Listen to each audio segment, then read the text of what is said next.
Exodus chapter 16, verse 1 to 36.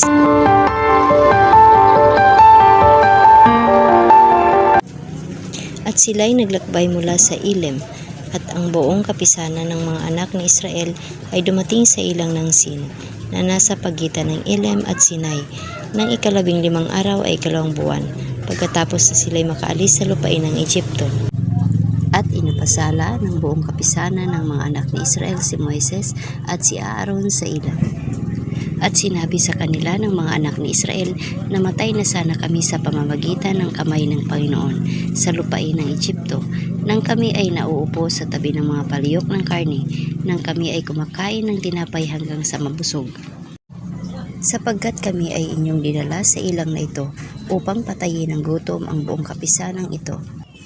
Nang magkagayoy, sinabi ng Panginoon kay Moises, "Narito kayo'y aking paulanan ng pagkain mula sa langit, at lalabasin at pupulutin ng bayang araw-araw ang bahagi sa bawat araw, upang aking masubok sila kung sila'y lalakad ng ayon sa aking kautusan o hindi.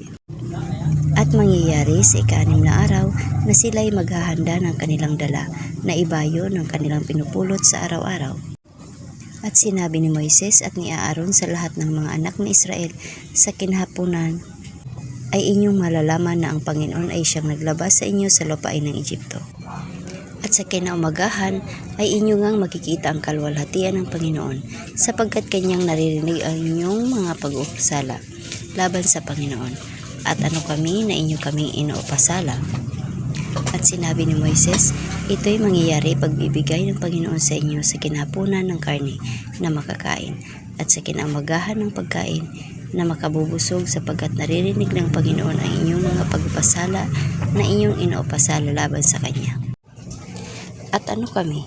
Ang inyong mga pagpapasala ay hindi laban sa amin, kundi laban sa Panginoon." At sinabi ni Moises kay Aaron, "Sabihin mo sa buong kapisanan ng mga anak ni Israel, lumapit kayo sa harap ng Panginoon, sapagkat kanyang narinig ang inyong mga pagpapasala."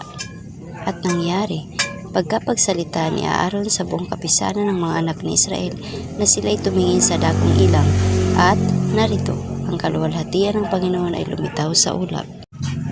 At ang Panginoon ay nagsalita kay Moises na sinasabi, "Aking narinig ang mga pagpapasala ng mga anak ni Israel. Salitain mo sa kanila na iyong sasabihin, sa hapunan ay kakain kayo ng karne, at sa kinaumagahan magpapakabusog kayo ng tinapay, at inyong makikilala na ako ang Panginoon ninyong Diyos." At nangyari sa kinhapunan na ang mga pugo ay nagsiahon at tinakpan ang kampamento, at sa kinaumagahan ay nalalatag sa palibot ng kampamento ang hamog. At nang paitas na ang hamog na nalalatag na, narito sa balat ng ilang ay may munting bagay na mabilog, at munti na gaya ng namuong hamog sa ibabaw ng lupa. At nang makita ng mga anak ni Israel ay nagsang-usapan, "Ano ito?" sapagkat hindi nila nalalaman kung ano ayon. At sinabi ni Moises sa kanila, "Ito ang pagkain na ibinigay ng Panginoon sa inyo upang kanin. Ito ang bagay na iniutos ng Panginoon. Pumulot ang bawat tao ayon sa kanyang kain, 1 omer sa bawat ulo ayon sa bilang ng inyong mga tao. Ang kukunin ng bawat tao ay para sa nasa kanilang tulda." At gayon ginawa ng mga anak ni Israel, at may namulot ng marami at may kaunti. At nang timbangin sa omer, ang namulot ng marami ay walang higit, at ang namulot ng kaunti ay hindi nagkulang. Bawat tao ay pumulot ng ayon sa kanilang kain. At sinabi ni Moises sa kanila, "Huwag magtira niyaon sino man ang hanggang sa umaga."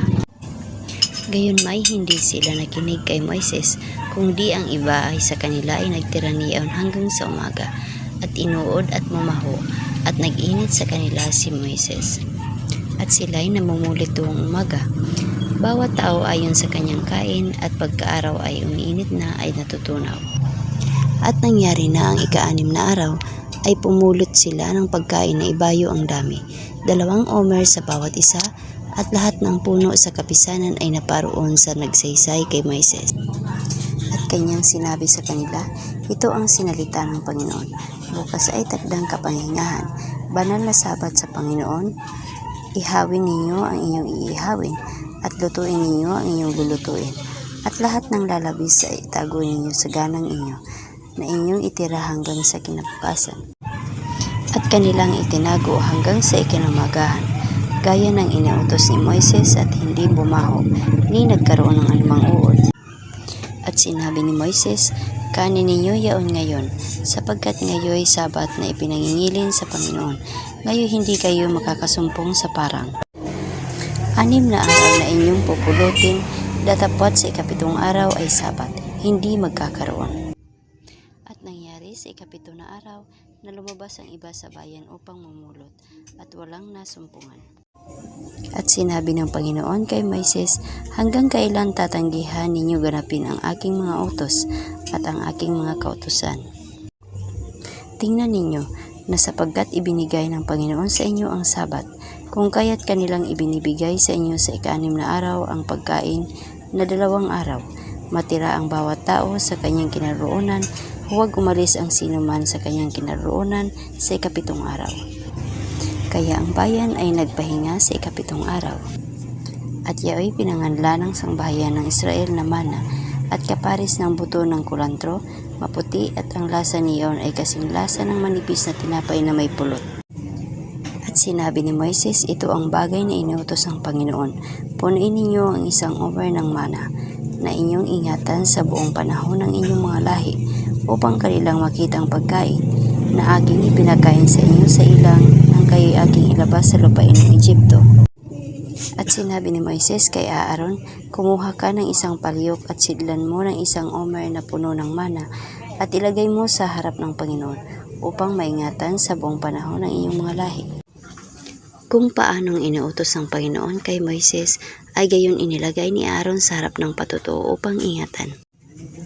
At ang mga anak ni Israel ay kumain ng mana ng 40 taon hanggang sa sila'y dumating sa lupaing tinatahan. Sila'y kumain ng mana hanggang sila'y dumating sa mga hangganan ng lupain ng Kanaan. Ang 1 omer nga ay 10 bahagi ng 1 efa.